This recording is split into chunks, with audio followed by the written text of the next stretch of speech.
All right, so I have seen somebody ask me to make eggs 20 different ways. So I'm not gonna physically make the eggs, but I'll talk you through the 20 different ways that I know how to make eggs, depending on the time of day, depending on what you're hungry for. You can make these eggs all at home on your own.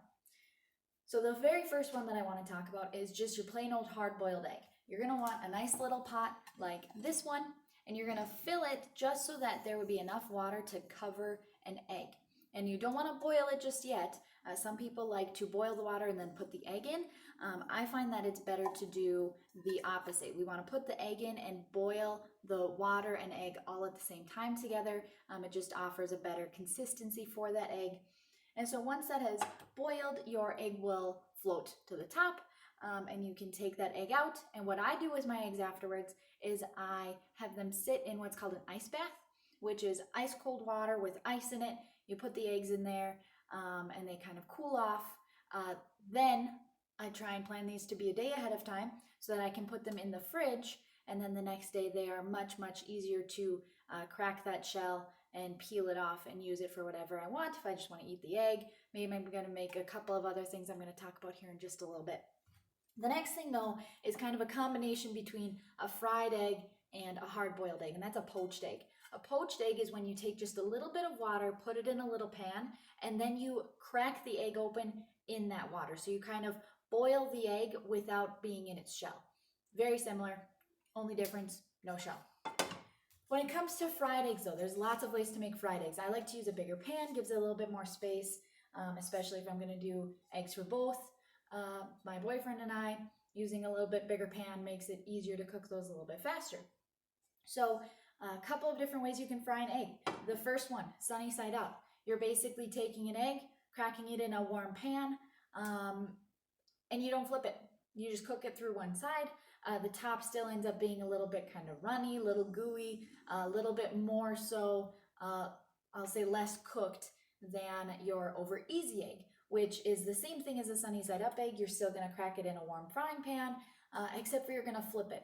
And what I like to do so that I know whether or not I'm making it over easy is so that it's still runny.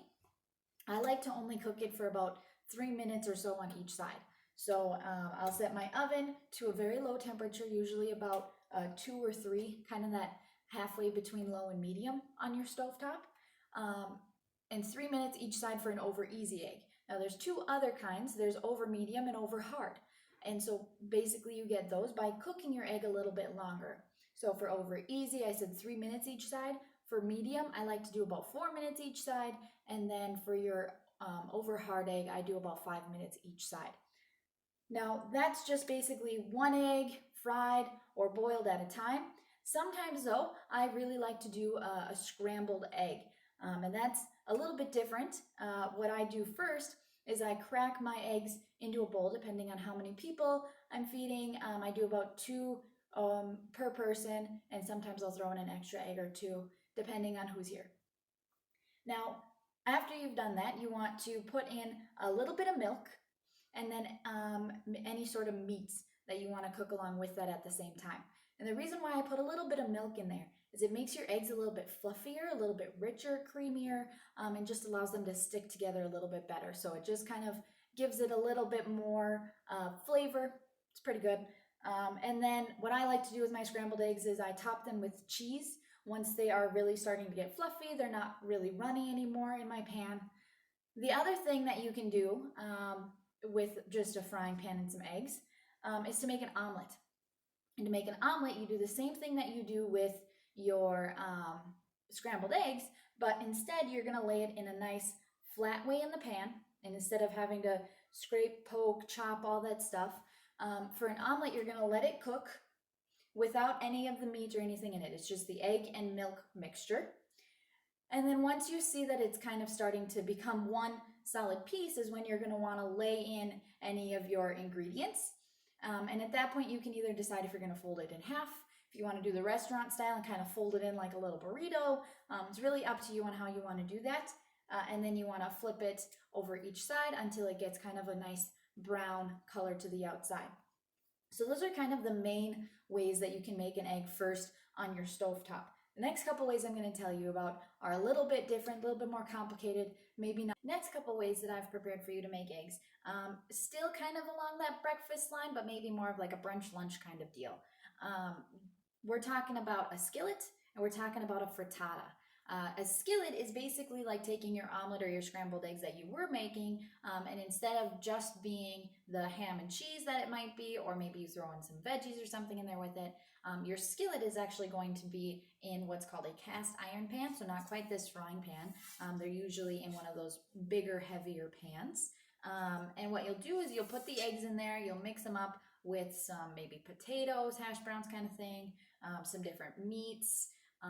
Kind of depends on what you want to put in your skillet. Just like with your omelet and scrambled eggs, you can kind of put whatever you want into that skillet. And you can either cook it on the stovetop, or some people like to cook them in the oven.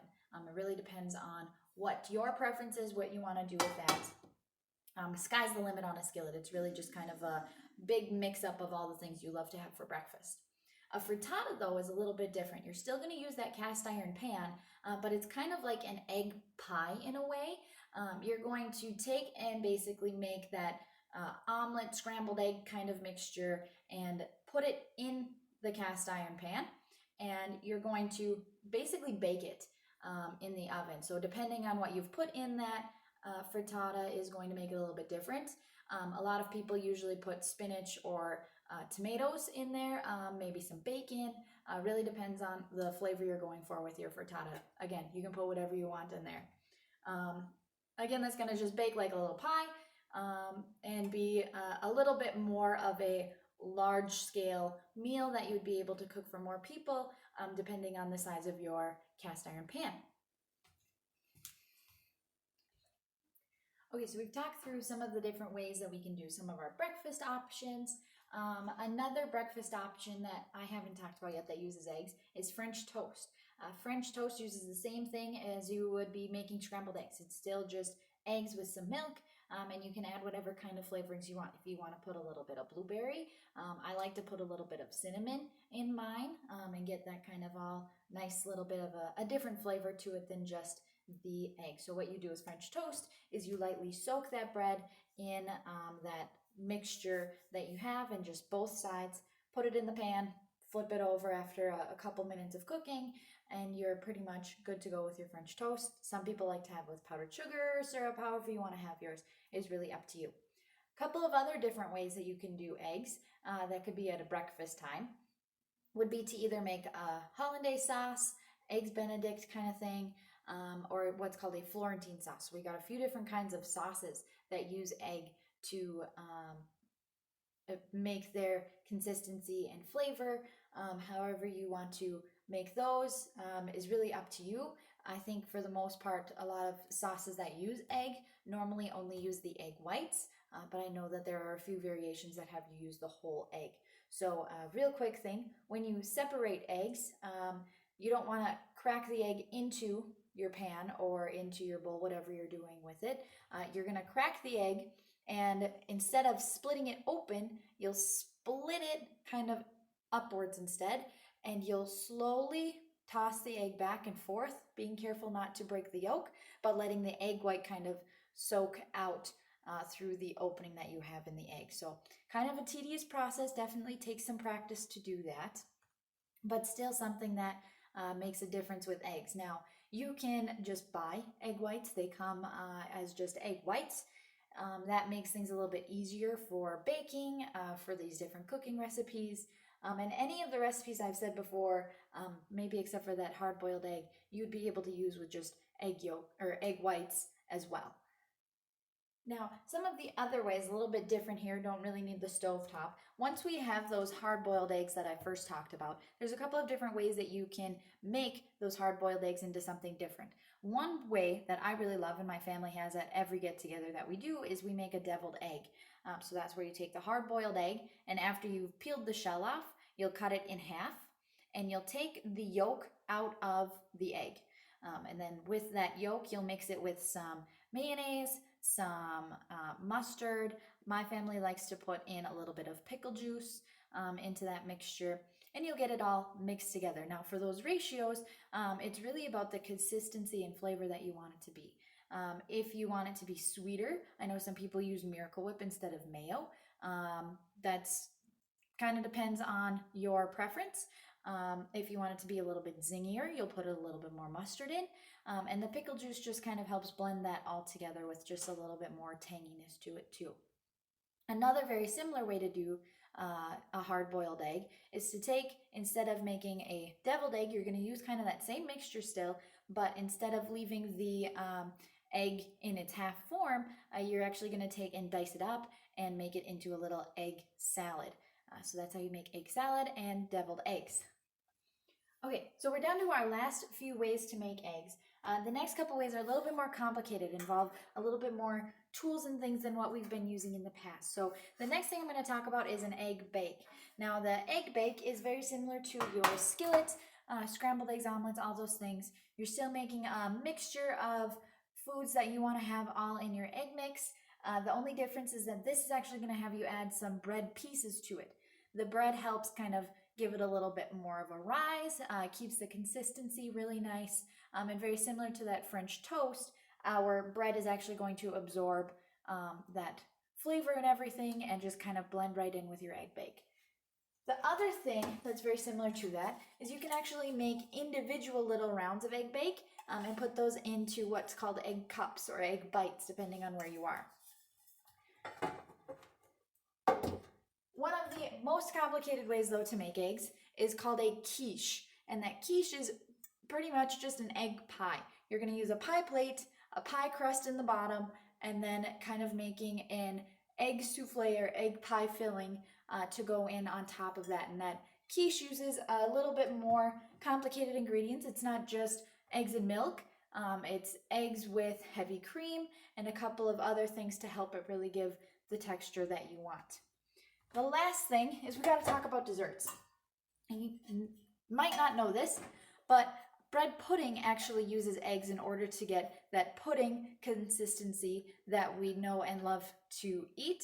A couple of other things would be like a custard or rice pudding, those different things. All use eggs in order to make it more of a yummy, delicious pudding. All right, so this has been eggs 20 different ways. I'm going to leave a list of all the eggs in the description down below. So if you have questions more specifically on a type of egg, you can certainly ask and I will try to answer as best I can. I am not by any means an egg or cooking expert, although I do really enjoy to have eggs at every meal. So with that, make sure that you go check out the reflection assignment that you need to do from watching this video, and I will see you next time.